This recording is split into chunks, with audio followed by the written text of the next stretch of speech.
Lecture 9, Institutional Life. Up to this point, we have focused on things that occur during situations that impact individuals' thoughts, feelings, and behaviors. While these immediate conditions have a large impact on us, it is important to know that we are part of larger sets of forces called institutions. Think about this. What are you doing now? You are participating in a class probably because you want to get a grade that will allow you to graduate. And why are you going through this exercise of taking classes and graduating? The answer for most of us is that society says that we will be more successful if you graduate college than if you do not. Institutions are really just large sets of social interactions. There are three really cool things about institutions that separate them from our everyday interactions. Institutions are historical. Expectations about what you're supposed to do in school existed long before you and I were born, and most of the norms related to schooling will be there after we die. A second important thing is that institutions are bigger than situations. That is, institutions include large sets of interactions that can be regional, national, and even global. Families exist all around the planet, and while some family norms vary from place to place, some are the same everywhere, and almost every known human group has families. A third thing that makes institutions really interesting is that there are not that many of them. Think about this. There are over 7 billion people on the planet in over 200 countries and thousands of cultures. Yet, there are generally only 5, maybe 7 institutions, depending on who you ask. We can really summarize billions of interactions, maybe trillions of interactions among people each day within 5 or 6 institutions. At the beginning of the semester, I said humans are meaning-making machines. While this is true, we, as humans, for some reason, tend to do most of our meaning-making within these few institutions. Here's a spoiler alert. It is in this lecture that you learn the meaning of life. What is an institution? I described institutions as patterns of interaction among people. They are really patterns of thoughts, feelings, and behaviors we learn while observing other people around us. You can consolidate most of your life into these groups: family, work, education, politics or government, and religion. The only thing that we may go beyond this are sets of things like friendships, but even those reside in those 5 institutions. Almost every society has all 5, and we can have our own institutions within groups, cultural patterns that are long-standing to a group that you spend time with. For instance, an annual family gathering. The key is that some kind of repetitiveness in the ways that we act, but also our thoughts and behaviors exist within this group. You may have a personal connection with people in an institution or not. Have you ever heard the expression cultural Catholic? It typically applies to someone who grew up in the Catholic Church but no longer practices or shares any of the beliefs. Cultural Catholics can still do all the things that practicing Catholics do. They know the prayers and when to sit or stand during services. They just don't believe it anymore. In some sense, many of us are cultural something. That is, we participate in parts of society that we really don't have any personal investment. You may be a brother or sister who eats dinner with a family but really don't want to be at the table, or may vote in an election without much care about the election itself or politics in general. The point is, we may be more or less invested personally in an institution, but still follow expectations about how to act in them anyway. Institutions are the means by which society goes. It is how we get over 7 billion people around the planet to work together at the same time, doing many of the same things each day. Institutions are the way that individuals make society go. Institutional types. If you have ever taken an introductory sociology class, you probably reviewed at least 3 or 4 of the institutions in this table over the course of several weeks, often 1 week at a time. You likely had different perspectives on the family or some other institution, and maybe some examples of problems associated with each one. One perspective of institutions is functionalism, which focuses on the purpose of institutions in society, what they do for us.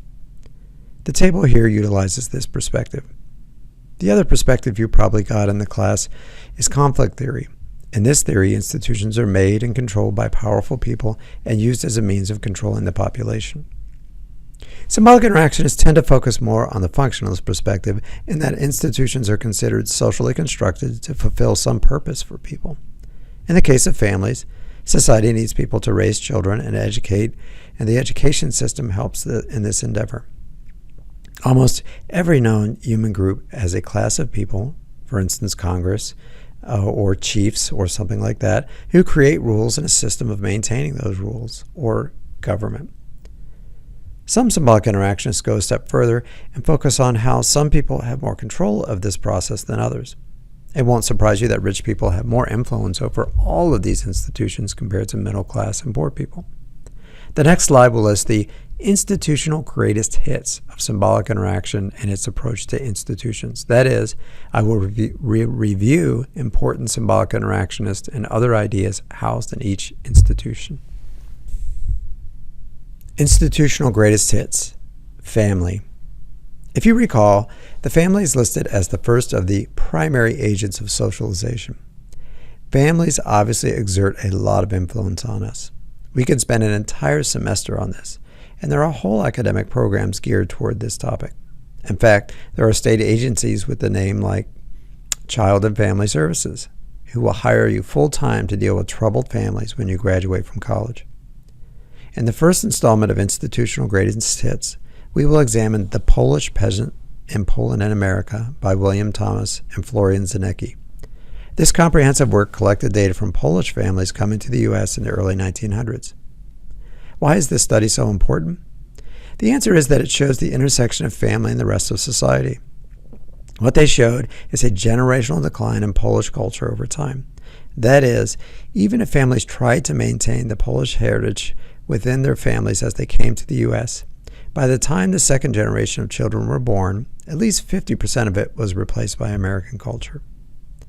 Remember, culture includes things like language, norms, and values. In the case of Polish families, it means that kids gave up learning Polish, started acting and thinking like Americans. Even the powerful institution of the family cannot win against society. This type of work, and many others like it, help to demonstrate the relationships individuals in society and how people's thoughts, feelings, and behaviors are crafted by the world around us. American individualism may lead us to think that we have power to control social forces, but this study demonstrated that this power is much more limited than we think. Institutional greatest hits. Work. Work and the economy represent the second major institution that has an impact on our day-to-day lives. Again, there's a whole field of economics, but our goal is not to understand how business and economics works, but how they impact our lives. Let's go beyond just the amount of money that we make, which is hugely important, to include the ways that our work impacts our thoughts, feelings, and behaviors. The greatest hit I want to discuss here is the Industrial Revolution and its impact on our day-to-day lives. It is usually associated with the year 1750, but there's no exact date. With the Industrial Revolution, products were mass-produced, which means that they were also mass-consumed. Now average people started buying things. This brought a lot of money to the people making those things and provided middle-class jobs for middle managers, the people that worked between the factory workers and the owners. Here's a short list of what the Industrial Revolution did to our day-to-day lives. It produced great wealth, much more so than the rest of the planet. It produced a large middle class, again, to work between the owners and the workers. It also produced consumerism. People started collecting more and more material objects. And finally, and for me the most important, the iron cage of rationalization associated with Max Weber. The iron cage of rationalization is the idea that industrial society requires large bureaucracies to manage those organizations. People are not completely rational, so they have a hard time living in a world in which each person is part of a bigger set of things. And the rules start to outweigh the importance of individuality. Start looking at books and films in your future, and you will see quite a few of them either have this theme in the storytelling or it is part of a story in some way. That is, there's usually a character who has to fight the system in order to achieve his or her goals. What is the system that they're fighting anyway? It is almost always some sort of government or business bureaucracy that prevents them from doing something good or something right. Look at old movies like Catch-22. Can you think of modern examples? While many people try to fight consumerism and the iron cage, they have a difficult time escaping the system because it covers almost all sources of income. Aside from starting our own business or living off the grid, the rest of us rely on government and large corporations to pay incomes to sustain our lifestyles. Even people living off the grid typically have to buy products like solar generators to actually be off the grid. Bureaucracy is the only model that seems to sustain large organizations, whether they be factories or large tech firms. There are lots of rules and layers of management. It may seem cold and lack humanity, but can you think of another way to manage 1,000 or more workers at the same time? If you can, you'll make a fortune in the business world. Institutional greatest hits, education. Education is the institution set aside to prepare young people to enter society and the workforce. You may not know this, but academics often debate the second part of this definition quite a bit. Some of us want to help students to work, while others believe our role is more philosophical, to prepare young minds to think critically. The argument is that if you have a well-trained mind, you will be able to do anything you want in life. The point is that education is not simply a work training program. Even among very young people, there are things going on that are not work-related. A whole subculture exists within schools. We discussed Gracie's concept of enacted curriculum earlier in the semester. The idea is that while education does train young people in essential skills, it reinforces the idea that we are entering bureaucracies, and school gives us practice in how to follow rules in similar bureaucracies. What other things are going on in school? Consider where most of your friends come from. A whole hierarchy is created in schools with leaders and followers, cool kids and nerds. All of these things are unintended consequences of these institutions. Finally, schools can impact us directly through the actions of the people around us. The Pygmalion effect is when a teacher favors some students more than others, which creates a cycle in which those students do better as a result of the positive attention. Whatever caused this bias, the bias has consequences for those children. All of us display this bias, even if we're not aware of it. But teachers are different because they influence at least 20 people at a time every year, applying factory-type principles to people. What is the alternative? Just like manufacturing, people can be handcrafted at home, and they continue to do so today. Homeschooling is the equivalent of this in the field of education.